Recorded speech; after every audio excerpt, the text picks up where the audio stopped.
예, 안녕하세요. 예, 저희 이번 시간에는 인적 자원관리 계속해서 나가도록 하겠습니다. 그래서 이번 시간에 키워드는 법정 복리 후생이라는 거, 그 다음에 노동조합 가입 방식, 그 다음에 제한 제도까지 하도록 하겠습니다. 지난 시간에 제가 임금 형태에 대해서 했었거든요. 그래서 우리가 직무급이라든가 직능급이라든가 아니면은 우리가 추가로 오버타임이 생긴다거나 하는 거 했었는데, 그거 외에, 그러니까 돈으로 실제로 주는 급여 외에 추가로 주는 혜택을 우리가 법정 복리 후생이라고 부르거든요. 그래서 보시면 복리후생 관리에서 보면 근로자의 물질적, 정신적인 생활을 충실하고 그 가족의 문화적, 경제적인 소비 생활을 향상시켜 종업원의 근로 의욕을 우리가 증진시키려는 간접적인 보상제도다. 우리가 직접적인 거는 급여를 주는 건데 간접적으로 주는 제도라는 거죠. 그래서 실제로 예를 들자면 그런 것들이 있었어요. 무슨 뭐 H은행에 가게 되면 은행에 취직을 했어 내가. 그러면 급여 받는 거 외에 우리가 간접적으로 복리후생으로 어떤 게 나오냐면 내가 결혼을 했을 때 1억을 빌려줘요 나한테. 그 대신에 이자를 1%만 내라. 뭐 이런 식으로.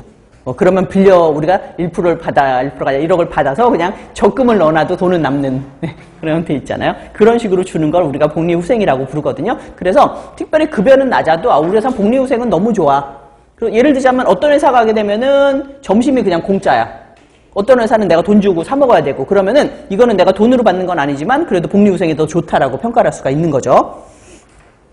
그래서 보시면 복리후생 관리의 세금 3원칙이라고 나와 있는데 첫 번째는 적정성의 원칙인데 모든 종업원에게 이제 적실이 필요하고 경비 부담에 알맞고 동종산업이나 그 지역 내 상업에 비해서 크게 차등이 없는 정도의 복리후생.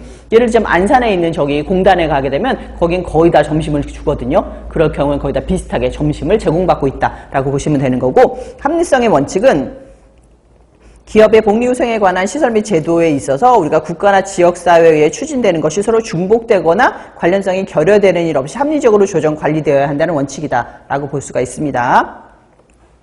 그래서 실제로 우리나라에서 지금 우리 자녀가 중학교, 초등학교 나오고 할 때는 나라에서 돈이 나오잖아요. 그죠? 나라에서 학비를 대주잖아요. 근데 내가 저 회사에 갔는데 저 회사에서 갑자기 학비를 대준다 그러면 소용이 없다는 거죠.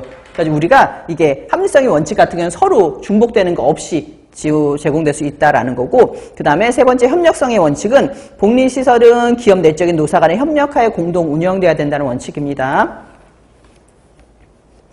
그래서 저도 이렇게 다니다 보면 굉장히 특이한 복리후생이 있거든요. 그래서 급여 자체는 낮은데 뭐가 많이 붙어. 우리나라 공무원들이 유난히 그게 많이 붙어요. 하다 보면 공무원 급여가 워낙 낮잖아요. 우리나라가. 그러다 보니까는 추가 따따따따 붙는 게 많은데 어떤 것들이 있냐면은 뭐 체력 단련비 그래가지고 운동하라고. 그래서 한 달에 뭐 헬스 다닐 수 있는 비용 10만 원 이렇게 해가지고 현금으로 주고, 아니면은 무슨 자기 취미 살리라고 취미 비용 이래가지고 한 달에 뭐 20만 원 주고 뭐 이렇게 하는 것도 있어요. 그게 복리후생인데 사실은 급여처럼 들어오긴 하는 건데 그렇지 복리후생이 들어오는 걸 받고, 제가 본 것 중에 좀 황당했던 게 저쪽에 조리원분들한테 신랑 수당이 가는 게 있어요. 남편 수당. 남편이 있으면 돈을 줘요. 남편이 없으면 돈을 안 주고. 그래가지고 남편 수당 한 달에 10만 원. 그 다음에 자녀 수당 한 달에 10만 원. 자녀가 3명이면 30만 원. 남편까지 있으면 40만 원. 뭐 이런 식으로 복리후생으로 들어오는 게 있더라고요.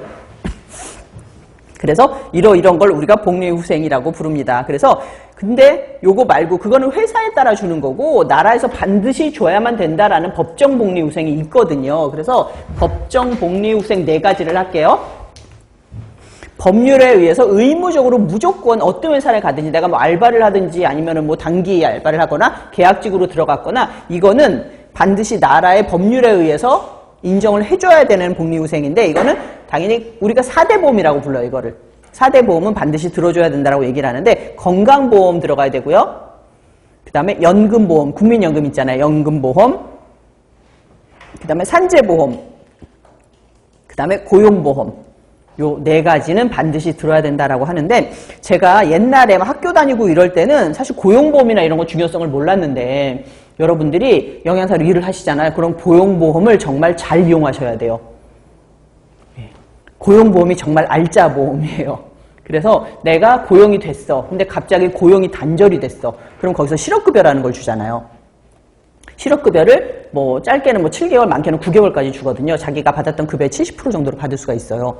그리고 내가 중간에 그러니까 중간에 일을 그만둔 거죠. 예, 퇴직을 당한 거죠. 그랬을 경우에는 나라에서 이렇게 돈이 나오는 거예요. 고용보험에서 돈이 나오는데 이러다가 내가 만약에 일찍 중간에 또 직업을 빨리 구했어. 7개월이 지나기 전에 빨리 구했으면은 이렇게 또 축하금이 나오고 뭐 이래요. 그런 식으로 해서 여러분들이 보험 같은 거 일반적으로 여러분들이 회사에 들어가면 그냥 알아서 자기네들이 띄거든요. 그거를 그냥 띈다고 생각하지 마시고 여러분들이 잘 알아두셔야 돼요. 잘 알아서 본인들이 받을 수 있는 혜택이라든가 이런 거 하시고, 그리고 회사를 다니시다 보면은 이 나라에서 들어가는 이런